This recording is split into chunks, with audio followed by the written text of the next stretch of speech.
Hello and welcome to episode number 23 of the TEW 2020 Challenge Run. We are booking SmackDown for the week 2 of June 2020, and we continue the build to the Judgment Day. That's the pay-per-view. Judgment Day pay-per-view. Without any further ado, let's jump straight into the show.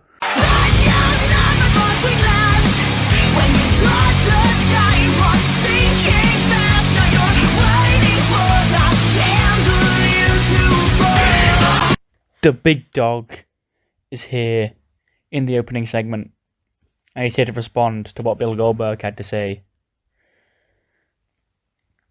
He says he's always down for a challenge, and it's about time Roman shut his bald ass up for good. People didn't come to see him speak, they want to see him fight.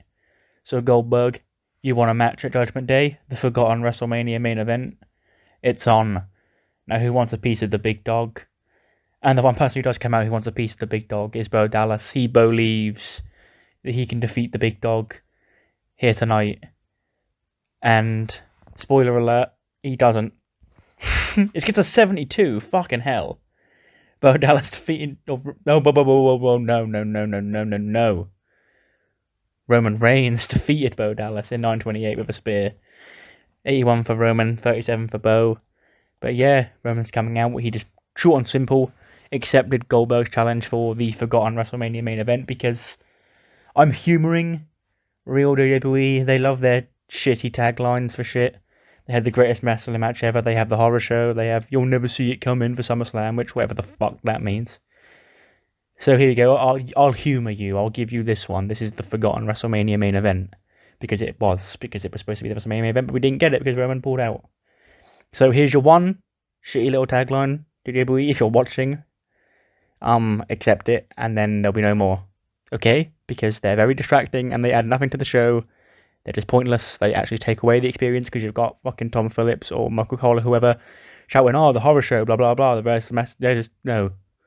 Just this one, take this one, move on. Be happy. Speaking of moving on, I need to do that now. Alexa Bliss promo, and Nikki's there as well. Alexa said she didn't go on to that moment of bliss last week looking to start any arguments. But Sonya went too far when she insulted Alexa. And she insulted her best friend Nikki Cross as well. So Mandy, good luck against Bayley. And Sonya, you're going to need good luck against me. So Alexa throwing out a challenge apparently to Sonya Deville. Should be interesting. And then we cut to the ring and Dakota Kai and Raquel Gonzalez are in there. She's like, well, Kyrie Asuka, time's almost up. Where you at? Because, of course, she called them out to come here this week after they were hiding on Raw all the last month. And instead of the Kabuki Warriors, she doesn't get Kyrie and Asuka, she gets Saya Brookside and Candy Floss Sugar Rush. They come out and they're like, you can call out Kyrie and Asuka all you want, but at Judgment Day, if it's a tag team title match that you want, it will be against us. Sugar Rush. And then Dakota and Raquel obviously would laugh at that statement. Well, Kyrie and Asuka do come out, and they laugh at both teams. They say it doesn't matter. Sugar Rush, easy peasy. Dakota and Raquel, easy peasy. And then the three teams get into an argument when Paige would appear on the Titantron. She said it's not that often that we have three women's tag teams from both brands all here on SmackDown. So how about a little triple threat match, one member from each team right now? And that is going to be Dakota, Zaya, and Kyrie in a triple threat. Dakota Kai defeats Zaya Brookside and Kyrie Sane when Dakota pins Zaya with some sort of big kick. Dakota 52, Kyrie 53, Zaya 30. So a nice win for Dakota in this triple threat match here between members of all three teams currently vying for the women's tag titles, ahead of Sugar Rush versus the Kabuki Warriors on Raw this Monday for the tag titles. King Corbin cuts a promo backstage. He says that he should be the number one contender to the Universal Championship at Judgment Day, but he's not. And it's not his fault. It's that little goat Daniel Bryan who keeps sticking his nose in the King's business. And that's when Gulak butts in. He says that actually, Corbin, you were the one who fired the first shot. You stuck your nose in business that it was not wanted, and it will never be wanted. But that is stuff between me and Bryan. And Corbin says that as the King, it's his job to make sure only the best are here on SmackDown, and quite frankly, he feels that Daniel Bryan has failed to prove that he's one of the best. So, as the King, it's his job to remove him from the situation. And Gulak says, you're not a king, you're just some jackass with a plastic crown. Oh, zinger.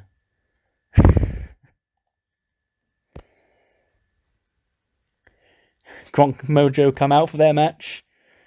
Are you ready?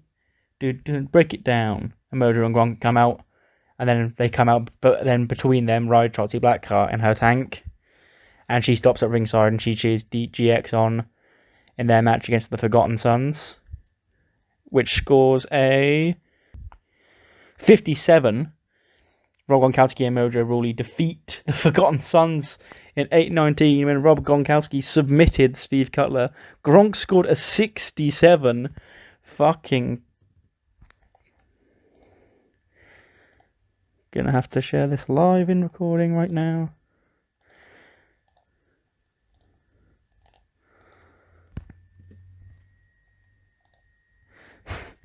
Gronk scored a 67. Mojo a 38. Cutler and Blake both a 34. We then get the Jfo segment of the day. They introduce themselves, and then they introduce their new best friend, Elias. And this time it's like an Elias. Like last week he was duetting with them on one of their tracks. This week it's an Elias guitar track and he's singing. And they have J-Flo as like backing singers because it's Elias featuring J-Flo this week, whereas last week it was J-Flo featuring Elias. So he has 5 new best friends by the looks of it. And then he goes into a match with Raul Mendoza, which he wins. Just a nice match to get him a win on the show. And then we go into another match. Number 1 contender for the not the women's tag team, the SmackDown Women's title. Mandy Rose defeats Tamina in 6 minutes by pinfall. 46 for Mandy, 31 for Tamina. Yeah, that's pretty much it.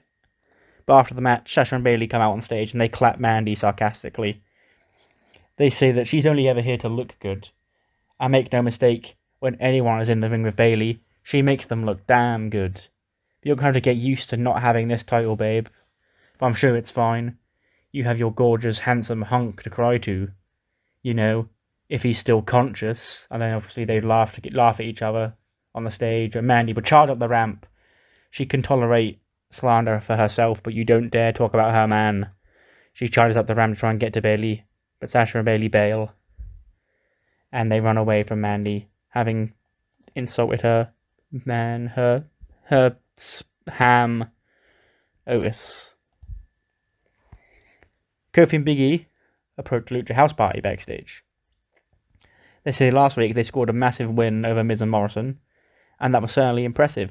So impressive that they are willing to defend the tag team titles against them at Judgment Day. Lucha House Party accept this, and both teams shake hands, so a friendly offering for a tag team title match at Judgment Day between the New Day and Malik and Andrade with the Lucha House Party should be an interesting one. Speaking of interesting, out comes Mustafa Ali. And he cuts right to the chase. He's asking for heavy machinery to come to the ring, Otis and Tucker.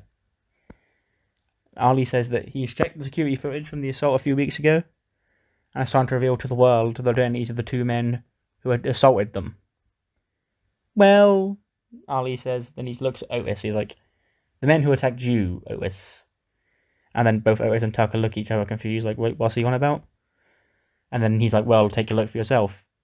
The footage then shows 2 giant men assaulting Otis and Tucker. Those men, unidentified on the tape, but anyone who knows anything about like the ongoings of the WWE will be able to recognize them as the real life Babatunde and Jordan Omegbehin, the Big Ninja. And Ali pauses the footage. He's like, as you see, the 2 men attacked Otis, but never Tucker. Tucker, you want to explain yourself? And then Otis looks at Tucker. And Tucker turns around to Otis. He's like, I don't know, bro, sorry. But then he turns back around and then quickly spins back around and lays Otis out with a big boot. And we get the shocked face of the crowd as Tucker has just booted his brother, his best friend, right in the face. And Tucker says, congrats to Ali. He could have stuck his nose. He could have stuck his nose out of their business, but he just had to get involved, like the good little justice warrior, the good little hacker that he thinks he is, bringing justice to the evil here on SmackDown. So now, the way Otis is feeling now, because of what this is inevitably going to cause, that's all on Ali and not on Tucker. Otis was making them. He was running around here, slapping his belly, doing caterpillars, and just obsessing over this woman, Mandy Rose. And in turn, he was making them, their team, Heavy Machinery, as a tag team, making a joke out of the whole thing. And then so Tucker, by proxy, was making him look like a joke. And he can't sit back here, and he can't take it anymore. So he set it up. He set up Otis, but now it's all your fault for exposing it to the world. And quite frankly, it's time for you to be dealt with too, Ali. And Tucker orders. He calls them Dabakato, which is Babatunde, of course, and Obakanu, which is Jordan Amogbahin, to the ring. And they come out, the two gigantic men who've beaten up Otis. And all three men, they jump on the downed Otis, and they jump on Mustafa Ali.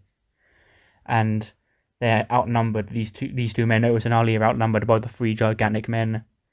And so someone from the back had better come out to even the odds. And who better but Braun, the Universal Champion, storms to the ring to even the odds against his number one contender, Mustafa Ali, and Otis. He gets to the ring, and he fights off the big men. And he helps Mustafa Ali to his feet. And they sort of exchange a nod out of respect, because that's who Braun's defending his belt against at Judgment Day. And then Braun turns to leave. But then he turns back around, he scoops up Mustafa Ali and lays him out with a massive power slam. And he continues to put the boots to his number one contender. And he orders the three other giant men to put Otis through the announce table. Braun then gives out a mighty roar as he holds his Universal Championship up high, 1 foot over the downed challenger, Mustafa Ali, as Tucker, Dabakato, and Obakanu, three gigantic humans, all stand beside him as he holds the championship up high. So a very, very interesting turn of events. This isn't actually what he'd look like. He'd actually not have the stupid ninja mask on, but that's the only picture he had in the database. But yeah, something is going on here between these four giant men, and Tucker has betrayed his best friend Otis. Very, very much. I know you're probably thinking it. So it is very, very similar to the Enzo Big Cass angle. I realised that after I wrote it out, but I couldn't be bothered to change it. So, yeah, it's just going to be very similar to that. So Heavy Machinery, no more. And the only way to follow up from that is with an 18-minute Intercontinental Championship match that ends in a disqualification. Cesaro defeats Nakamura in 1816 when Shinsuke smacks him in the testicles, causing a disqualification. Gets a 76, both men score 68. After the match, Shinsuke lays Cesaro out with a Kinshasa on the outside of the ring. And Sami Zayn, he comes out. He's like, Shinsuke lays him out for one Kinshasa, then he backs up against the steps and goes, "Come on!" And calling for a second. Then Sami Zayn comes out when he gets in the way, and he pleads for Shinsuke to stop because they're still both his best friends. He doesn't like to see them fight like this. When Shinsuke just shoves Sami Zayn on his ass and walks at the back. And SmackDown ends chaotically. And we score a 78. We increase pop in 27 regions. I think this might actually be the best show we've done. I think ending with the IC title match instead of the because originally I was going to end with the Heavy Machinery stuff, but that would have technically meant Mandy Rose and Tamina would have been the main event. It would have made the show shit. So I decided to put the IC title match on last. So that was a good choice, but a very noteworthy show for mainly the seeming debut of the biggest, meatiest stable in WWE history. Anyway, what matters more than the 78 and the increased pop we got was what you thought of the show, so do let me know what you think of that in the comments. And I'll see you next time for episode 24 when we book Monday Night Raw. See you then.